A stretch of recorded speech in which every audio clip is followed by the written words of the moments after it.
ವಹಿಸಿ ಗೌರವ ತೋರಿಸಿದ್ದಕ್ಕಾಗಿ ಎಲ್ಲರಿಗೂ ಮೊದಲು ವಂದಿಸುತ್ತೇನೆ.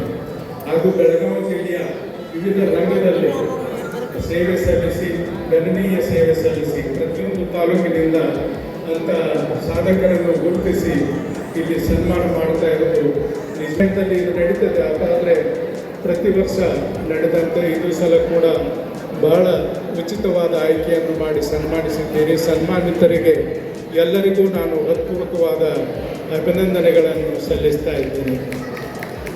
ನಾನು ಇಲ್ಲಿ ಬಂದಾಗ ಸಮ್ಮೇಳನದ ಅಧ್ಯಕ್ಷರೊಂದಿಗೆ ಸಂವಾದ ಕಾರ್ಯಕ್ರಮ ನಡೀತಾ ಇತ್ತು. ನಾನು ಕೂತ್ಕೊಂಡು ಕೇಳಿದೆ, ಆದರೆ ಇಲ್ಲಿ ಸ್ವಲ್ಪ ಪ್ರತಿಧ್ವನಿ ಆಗುವ ಕಾರಣ ಮಾತುಗಳು ಸ್ಪಷ್ಟವಾಗಿ ಕೇಳಿ ಬರಲಿಲ್ಲ. ಹಿಂದಿನ ಸಾರಿ ಹಾವೇರಿ ವಿದ್ಯಾಲಯದ ಆವರಣದಲ್ಲಿ ನನ್ನ ವಿದ್ಯಾಗುರುಗಳಾದ ಶ್ರೀ ಜ್ಯೋತಿ ಹೊಸೂರವರ ಅಧ್ಯಕ್ಷತೆಯಲ್ಲಿ ಒಂದು ಸಾಹಿತ್ಯ ಸಮ್ಮೇಳನ ನಡೆದಿತ್ತು. ಅದು ಕೂಡ ಅರ್ಥಪೂರ್ಣವಾಗಿ ನಡೆದ ಸಮ್ಮೇಳನ. ಇದು ಕೂಡ ನಿನ್ನೆಯಿಂದ ಬಹಳ ವಿಜೃಂಭಣೆಯಾಗಿ ನಡೀತು ಅಂತ ಹೇಳಿ ನಾನು ಕೇಳಿ ಸಂತೋಷಪಟ್ಟಿದ್ದೇನೆ. ಅದರಲ್ಲೂ ಮಾಳಿಯವರಂತಹ ಒಬ್ಬ ದೊಡ್ಡ ಕನ್ನಡದ ವಿದ್ವಾಂಸರು, ವಿಮರ್ಶಕರು, ಸಾಹಿತಿಗಳು, ಆಮೇಲೆ ಅದಕ್ಕಿಂತ ಹೆಚ್ಚಾಗಿ ಅವರು ಈ ಭಾಗದಲ್ಲಿ ಕನ್ನಡ ಮತ್ತು ಕನ್ನಡ ಸಂಸ್ಕೃತಿಯನ್ನು ಬೆಳೆಸಲು ಬಹಳ ದೊಡ್ಡ ಪ್ರಯತ್ನವನ್ನು ಮಾಡಿದ್ದಾರೆ. ಅದಂತೆ IR ಮಠಪತಿಯವರು, ಆಮೇಲೆ VS ಮಾಳಿಯವರು, ಇವರೆಲ್ಲ ಕನ್ನಡ ಕಟ್ಟುವ ಕೆಲಸವನ್ನು ಬಹಳ ಶ್ರದ್ಧೆಯಿಂದ, ನಿಷ್ಠೆಯಿಂದ ಮಾಡಿಕೊಂಡು ಬಂದಿದ್ದಾರೆ. ಅಷ್ಟೇ ಅಲ್ಲದೆ ಒಂದು ಅವರ ಶಿಷ್ಯ ಬಳಗದ ಮೂಲಕ ಒಂದು ದೊಡ್ಡ ಕನ್ನಡ ಪಡೆಯನ್ನೇ ಕೂಡ ಈ ಭಾಗದಲ್ಲಿ ಕಟ್ಟಿದ್ದಾರೆ. ಹೀಗಾಗಿ ಈ ಸಮ್ಮೇಳನದ ಸರ್ವಾಧ್ಯಕ್ಷರಾಗಿ ಅವರನ್ನು ಆಯ್ಕೆ ಮಾಡಿರುವುದು ಬಹಳ ಸೂಕ್ತವಾಗಿದೆ. ಅವರ ಮಾತುಗಳನ್ನು ಕೂಡ ನಾನು ಕೇಳಿದೆ. ಕನ್ನಡದ ಬಗ್ಗೆ ಭಾಳಷ್ಟು ಕಳಕಳಿ ವ್ಯಕ್ತವಾಗ್ತಾ ಇದೆ.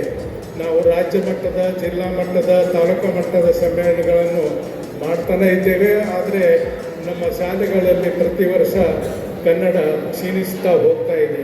ಮೊನ್ನೆ ಬೆಳಗಾವಿಯಲ್ಲಿ ನಡೆದ ಅಧಿವೇಶನದಲ್ಲಿ ನಮ್ಮ ಶಿಕ್ಷಣ ಮಂತ್ರಿಗಳೇ ಒಪ್ಪಿಕೊಂಡ ಕಾರಣ ಕಳೆದ 7-8 ವರ್ಷಗಳಲ್ಲಿ ನಮ್ಮ ಕನ್ನಡ ಶಾಲೆಗಳಲ್ಲಿಯ ಒಂದು ವಿದ್ಯಾರ್ಥಿಗಳ ಸಂಖ್ಯಾಬಲ ಸುಮಾರು 30% ಕಡಿಮೆ ಆಗಿದೆ ಅಂತ.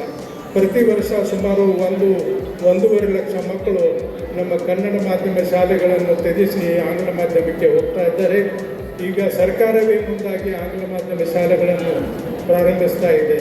ಆದರೆ ಇದರಿಂದ ಒಂದು ದುಷ್ಪರಿಣಾಮ ಏನಾಗ್ತಾ ಅನ್ನೋದು ಯಾರೂ ಇದರ ಬಗ್ಗೆ ಗಂಭೀರವಾಗಿ ಆಲೋಚನೆ ಮಾಡ್ತಾ ಇಲ್ಲ. ಸರ್ಕಾರನೂ ಮಾಡ್ತಾ ಇಲ್ಲ, ಪಾಲಕರು ಮಾಡ್ತಾ ಇಲ್ಲ, ಆಮೇಲೆ ಶಿಕ್ಷಕರು ಕೂಡ ಇದರಲ್ಲಿ ಎಷ್ಟು ಆಸ್ಥೆ ವಹಿಸಿ ಇದು ಮಾಡಬೇಕಾಗಿತ್ತು ಅವರು ಕೂಡ ಮಾಡ್ತಾ ಇಲ್ಲ. ಈಗ ಏನಾಗ್ತಾ ಇದೆ ಅಂದರೆ, ಯಾಕಂದರೆ ಭಾಳಷ್ಟು ಶಾಲೆಗಳನ್ನು ಸಂದರ್ಶಿಸಿ ನೋಡಿದಾಗ ಮಕ್ಕಳಿಗೆ ಪ್ರಾರಂಭಿಕ ಹಂತದಿಂದಲೇ ಕನ್ನಡ ಕೊಡೋದಿಲ್ಲ ಅಂತ ಒಂದು ಸಂದರ್ಭ ಈಗ ನಮಗೆ ಎದುರಾಗ್ತಾ ಇದೆ. ಅಂಥ ಒಂದು ಹೊಸ ಪೀಳಿಗೆ ನಮ್ಮ ನಡುವೆ ಬೆಳೆದು ಬರ್ತಾ ಇದೆ. ಇದಕ್ಕೆ ಏನು ಪರ್ಯಾಯವಾಗಿ ಇಚ್ಛಿಸಬೇಕು ಅದನ್ನು ಮಾಡದೆ ಸರ್ಕಾರ ಈಗ ದ್ವಿಭಾಷಾ ಕಲಿಕೆ ಅಂತ ಹೇಳಿ ಹೊಸ ಮಾಡೆಲ್ ಸ್ಕೂಲ್ಗಳ ಮುಖಾಂತರ ಜಾರಿಗೆ ತರಲಿಕ್ಕೆ ಹೊರಟಿದೆ. ಆದರೆ ಅದರ ಪರಿಣಾಮ ಗೊತ್ತಾಗಲಿಕ್ಕೆ ಇನ್ನು ಕಾಲಾವಕಾಶ ಬೇಕು, ನೋಡುವ. ಆದರೆ ಇದ್ದಂತೆಯೇ ನಾವು ಕನ್ನಡವನ್ನು ಹೇಗೆ ಉಳಿಸಿಕೊಳ್ಳಬೇಕು, ದ್ವಿತೀಯ ಭಾಷೆಯಾಗಿ ಹೇಗೆ ಉಳಿದಿರುವಾಗ ಕೊನೆಗೆ ಅದನ್ನು ದ್ವಿತೀಯ ಭಾಷೆಯಾಗಿ ಆದರೂ ಉಳಿಸ್ಕೋಬೇಕು ಅಂತೇಳಿ 2015ರಲ್ಲಿ ಸರ್ಕಾರ ಒಂದು ಕಾಯ್ದೆ ತಂದಿದೆ.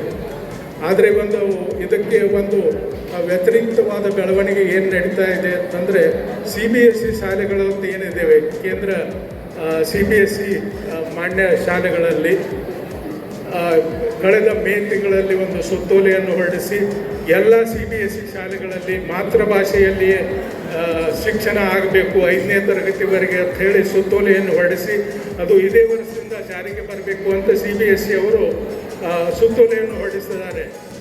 ಒಂದು ವೇಳೆ ಅವರ ಮಾತೃಭಾಷೆಯಲ್ಲಿ ಕಲಿಸಲಿಕ್ಕೆ ಸಾಧ್ಯವಾಗಲಿಲ್ಲ, ಒಂದೊಂದು ಪ್ರದೇಶದಲ್ಲಿ ಬೇರೆ ಬೇರೆ ಮಾತೃಭಾಷೆಯ ಮಕ್ಕಳು ಇರ್ತಾರೆ, ಅದು ಸಾಧ್ಯ ಆಗಲಿಲ್ಲ ಅಂತಂದರೆ ಅವರಿಗೆ ಆಯಾ ರಾಜ್ಯ ಭಾಷೆಯಲ್ಲಿ ಶಿಕ್ಷಣ ಕೊಡಬೇಕು ಕಡ್ಡಾಯವಾಗಿ ಎಂದು ಬಂದಿದೆ.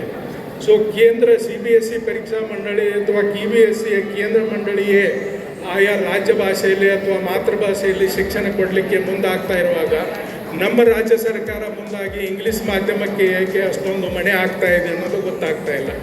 ಒಂದು ವೇಳೆ CBSE ಶಾಲೆಗಳಲ್ಲೆಲ್ಲ ಆಯಾ ರಾಜ್ಯ ಭಾಷೆ ಅಥವಾ ಮಾತೃಭಾಷೆ ಕಲಿಕಾ ಮಾಧ್ಯಮ ಆಗಿ ಬಂತು ಅಂತಂದರೆ ಅದು ಸಹಜವಾಗಿ ಈ CBSE ಶಾಲೆಗಳ ಕುರಿತು ಅಥವಾ ಆಂಗ್ಲ ಮಾಧ್ಯಮ ಶಾಲೆಗಳ ಕುರಿತು ಪಾಲಕರ ಒಲವು ಕೂಡ ಕಡಿಮೆ ಆಗ್ತದೆ. ಇದನ್ನು ನಾವು ಅನುಷ್ಠಾನ ಮಾಡಲಿಕ್ಕೆ ಬೇರೆ ಹಂತದಲ್ಲಿ ನಾವು ಕೂಡ ಈಗ ಒತ್ತಡ ಹಾಕ್ತಾ ಇದ್ದೀವಿ. ಎಲ್ಲ CBSE ಶಾಲೆಗಳಲ್ಲಿ ಕನ್ನಡ ಮಾಧ್ಯಮ ಅಥವಾ ಮಾತೃಭಾಷಾ ಮಾಧ್ಯಮ ಬಳಕೆಯಲ್ಲಿ ಬಂದರೆ ನಮ್ಮ ಆಂಗ್ಲ ಭಾಷೆಯ ವ್ಯಾಮೋಹ ಕುರಿತು ಪಾಲಕರಲ್ಲಿ ಕೂಡ ವ್ಯಾಮೋಹ ಕಡಿಮೆ ಆಗುವ ಎಲ್ಲ ಸಾಧ್ಯತೆ ಇದೆ. ಅದು ಆದಷ್ಟು ಪರಿಣಾಮಕಾರಿಯಾಗಿ ಜಾರಿಗೆ ಬರಬೇಕು ಅಂತ ಹೇಳಿ ನಾವು ಕೂಡ ಬೇರೆ ಬೇರೆ ಹಂತದಲ್ಲಿ ಪ್ರಯತ್ನ ಮಾಡ್ತಾ ಇದ್ದೀವಿ. ನಾವು ಕಳೆದ ಒಂದು ವರ್ಷದಲ್ಲಿ ಕನ್ನಡದಲ್ಲಿ ಶಿಕ್ಷಣ ಮಾಧ್ಯಮ ಕನ್ನಡದಲ್ಲಿ ಏಕೆ ಬೇಕು, ಹೇಗೆ ಸಾಹಿತ್ಯ ಅಂಥೇಳಿ ಸುಮಾರು 10,000 ಪುಸ್ತಕಗಳನ್ನು ಮುದ್ರಿಸಿ ಇಡೀ ರಾಜ್ಯದ ತುಂಬ ಎಲ್ಲ ಹಂಚಿದ್ದೇವೆ. ಇಲ್ಲೂ ಕೂಡ ಮಾಡಿಯವರು ಬೇರೆ ಬೇರೆಯವರು ಎಲ್ಲ ಇದು ಮಾಡಿ ಪ್ರಯತ್ನ ಮಾಡಿದ್ದಾರೆ. ನಾವು ಕನ್ನಡವನ್ನು ನಾವು ಒಂದು ಛಲದಿಂದ ನಾವೇ ಉಳಿಸಿಕೊಳ್ಳಲಿಲ್ಲ ಅಂದರೆ ನಮ್ಮ ಕನ್ನಡ ಶಾಲೆಗಳಲ್ಲಿ ಮಾಯ ಆಯಿತು ಅಂತಂದರೆ ಬೇರೆ ರಂಗಗಳಲ್ಲಿ ಭಾಳ ತ್ವರಿತವಾಗಿ ಅದು ಕ್ಷೀಣಗೊಳ್ಳುತ್ತಾ ಹೋಗ್ತದೆ. ಈ ಬಗ್ಗೆ ನಾವು ಎಲ್ಲ ರೀತಿಯಿಂದ ಎಚ್ಚರ ವಹಿಸಬೇಕು.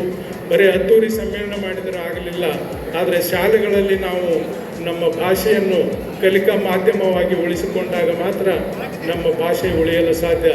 ಆದ್ದರಿಂದ ಈ ಸಂದರ್ಭದಲ್ಲಿ ಹೆಚ್ಚಿಗೆ ಮಾತಾಡಿದೆ.